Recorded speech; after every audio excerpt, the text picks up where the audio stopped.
Monsieur le Président, Mesdames et Messieurs les jurés,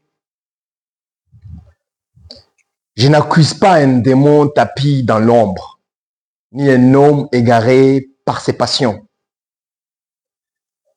J'appelle à la barre celui qui, dit-on, possède toutes les cartes, connaît tous les dénouements et détient tous les pouvoirs. J'accuse Dieu.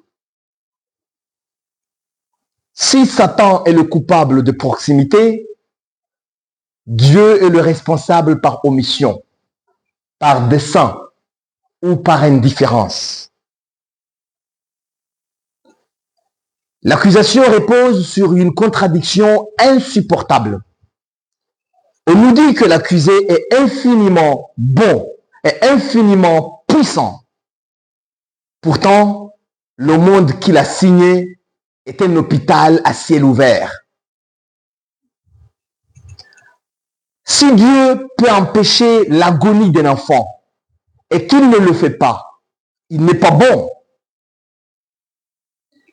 S'il veut l'empêcher mais ne le peut pas, il n'est pas puissant.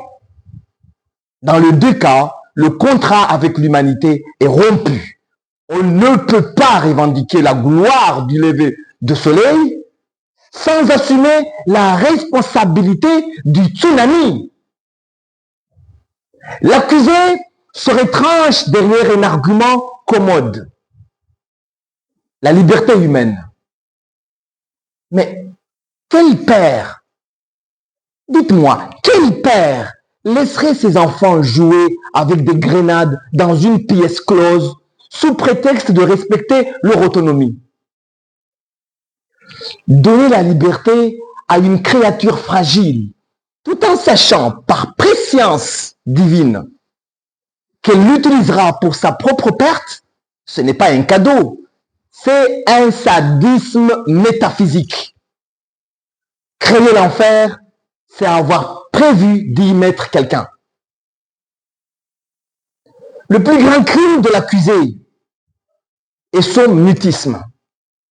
Depuis des millénaires, des milliards d'êtres humains ont hurlé leur douleur vers un ciel de plomb.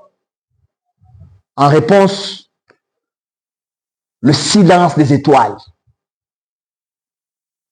Le silence des étoiles. Il laisse les hommes s'entretuer en son nom. Il laisse les dogmes défigurer sa propre image. Il laisse le doute consumer les cœurs les plus sincères. Un créateur qui exige l'adoration, mais refuse la présence, est un tyran qui joue à cache-cache avec la souffrance d'autrui.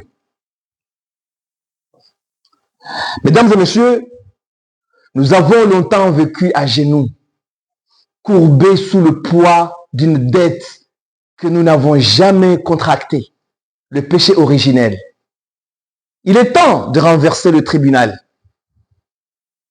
L'accusé est coupable de non-assistance à création en danger. Si Dieu existe, il devra demander pardon à l'homme. Mais s'il n'existe pas, alors nous sommes enfin libres. Libres de ne plus chercher de sens dans les cieux et de le construire ici-bas par la solidarité, la médecine et la justice humaine. Je demande que l'accusé soit déchu de son trône imaginaire et que l'humanité soit déclarée majeure, seule responsable et seule souveraine de son destin. Je vous remercie, Monsieur le Président.